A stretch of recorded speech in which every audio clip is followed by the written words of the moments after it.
a potential. But more guns makes us safer. So why don't, when the police go to a house filled with guns, why don't they breathe a sigh of relief knowing that this Second Amendment that shall not be infringed is being exercised so fruitfully in this home? Are you familiar with the 39-year-old woman in New Jersey? I'm familiar with a ton of anecdotes. Yeah, I'm asking you a simple question. This is not an anecdote, When John. the police this actually happened. go to a house, she had a restraining order on her ex-boyfriend. I can run through I know, we can both hundreds run and through hundreds of examples of women killed by their domestic partners by guns that were not taken away through the lessening of red flag laws.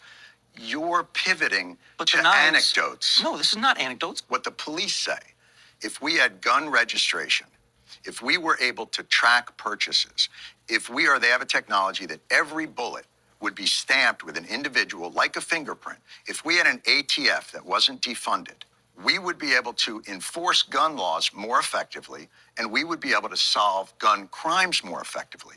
You're against all of that. Because the person is the threat, not the firearm, not the knife. I get it. The person and the individual is the one that is the concern here. But you don't want anything that could help law enforcement or society determine whether or not a person is a good guy with a gun or a bad guy with a gun.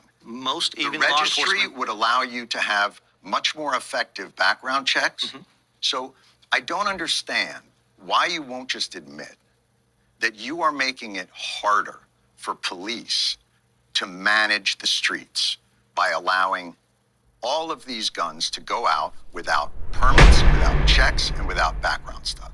Why is that hard? Why can't you just stand by that? Because that's not what I'm doing. I'm defending the individual's right to keep and bear arms. That's a different argument. Okay, but you may do. Here's what I'm saying. Mm-hmm. You want to say I'm a Second Amendment purist and I'm making it safer. You're not. You're making it more chaotic, and that's not a matter of opinion. That's the truth. That is a matter of opinion, John. But why take away their tools? Because certain of their tools that they're using would be infringements upon the people's right to keep and bear arms, upon their constitutional rights, upon due process, upon other things. That registering is an infringement? Yes. Okay. Is voting a right?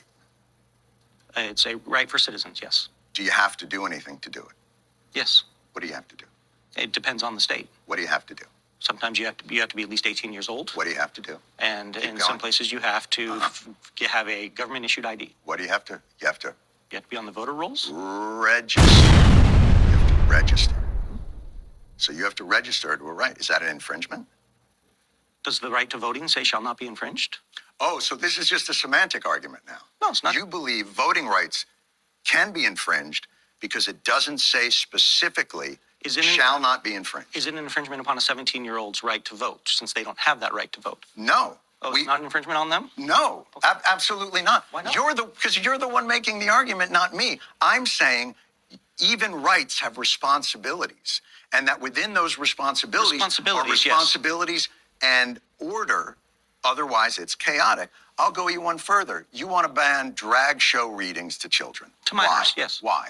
Why? What are you protecting? Why can we prohibit children